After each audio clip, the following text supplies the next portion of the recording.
Hello everyone, and welcome to this new video tutorial for Maverick Render. In this video, we will give you a miscellaneous tour through some general workflow topics. We will learn to import a Zbrush model with multimap, set a shader skin, and then configure displacement and autobump. The model we will be using is a free sample you can find in the Turbosquid page. We will leave a link to the model in the description. In Zbrush, we opened the model, which we edited a little bit. Let's go through the process to bring the model to Maverick. First, we must be aware that this model was painted with Zbrush's polypaint. We can verify this by pressing Colorize. For this reason, we might use an alternative workflow, exporting to FBX with polypaint that we could then import in Maverick. Here's a link to a previous video tutorial where we described this technique. On this video, and because our model features UVs, we will describe the multimap workflow. Let's take a look at the parts that make our model. As we can see, the model features three subtools for the eyes, earring, and the head. The head, as we can see, has 6 subdivision levels. So in order to export our model, we will go to Z plugins and then to Multimap Exporter. There we will enable displacement, normal, texture from polypaint, and mesh. Let's take a look at some of the options here. We set resolution to 4K. We will set the subdivision level to 3 because we will restore later all the missing detail using displacement. This will save a heavy geometry transport. Let's pick 32-bit EXR and set the midpoint to 0, which is important. Let's set the subdivision level to 3 for normal map as well. And the same in mesh. Once that everything is set up, we press Create All Maps, and let Zbrush do its work. Zbrush will generate one OBJ file per subtool with their corresponding maps. Once Zbrush is done, we can go back to Maverick and import the generated data. Let's go to our Zbrush importer button and choose any of the 3 OBJ files that Zbrush just generated. Let's pick an ambience that we like. Let's make sure that the scale is correct, and proceed. Maverick imported the 3 OBJ parts with their materials correctly applied. At this point we could already play around with the model as is. But let's refresh some of our Maverick knowledge. Let's start by the lighting setup. To this end, we will go to the ambiences library and drop some to get a feel of the way our model reacts to light. We will choose a neutral white setup for this example, and then we will add some lights manually. This one may do the trick. We don't want a shadow catcher this time, so we select and delete it. Let's purge to get rid of all the unused materials and maps from the ambiences we tested before. Now let's configure the camera. We go to its properties and change the focal distance to 120 mm. Once we like the camera orientation, we save it so we can recall it later by pressing the Home button. Now let's reorient our environment. Let's select the IBL and pick a white color for the backplate. Let's raise the backplate power a little bit. Now let's create some materials. We will start by the skin material. Let's create a skin material template from the materials panel and drop it on the head model.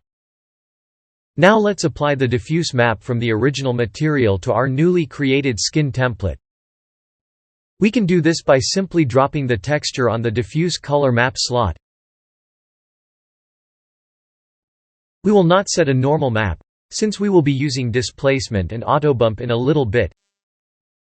Thanks to the skin material we just created, you can easily appreciate the impact of subsurface scattering. We can control set effect by playing with the subsurface weight in the material attributes. Now let's drop the same diffuse map to the subsurface color slot. We can simply drag from diffuse to subsurface. If we increase the subsurface weight now, we will see how the effect is better focused in certain areas where the model is thinner, such as the ears. Let's create some lights now. In the Lights panel, we will create a backlight. The light will be created behind the model, which will make the subsurface effect even more evident. Raising this light's intensity, we can see some red glowing through the ears. Let's fine-tune our material a little bit.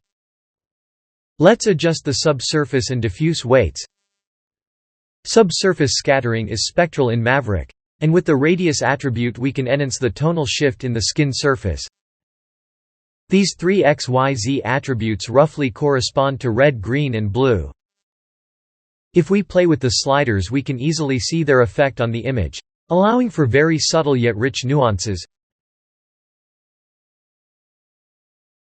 Now let's set a material to the earring and eyes. We will pick some from our metals library. For example, gold for the earring and some dark metallic material for the eyes. This will give a spooky mood to the model's face. Let's keep creating some lights.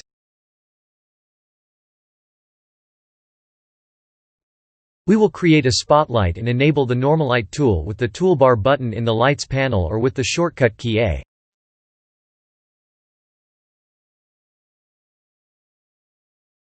Now let's create an opposing spotlight and move it around a bit until the eyes catch some shine. Finally, we will create another spotlight over the top of the head.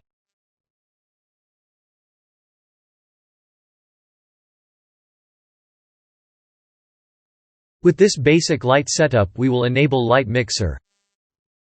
Let's turn all the lights off as usual, and turn them back on one by one. This way we can fine-tune their power and hue individually.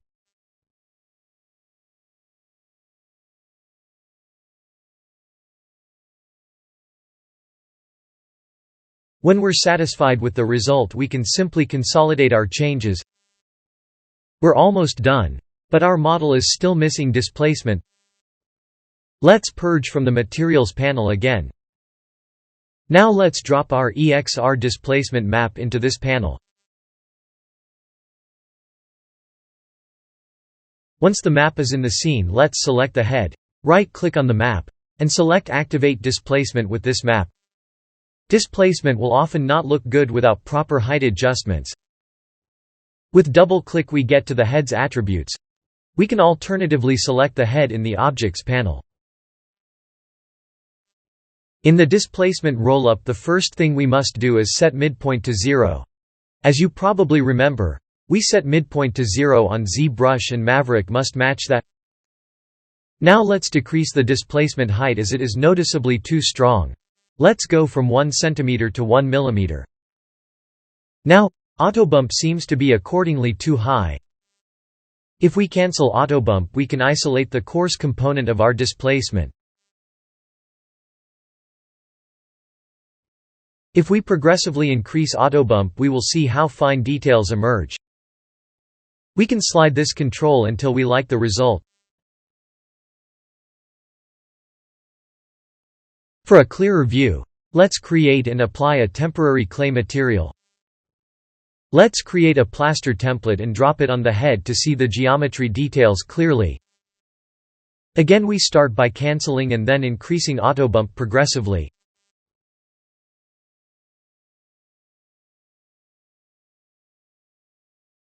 Let's apply our skin material again and we will be ready for a final render. We may want to change the resolution in the render panel or maybe select the final render preset.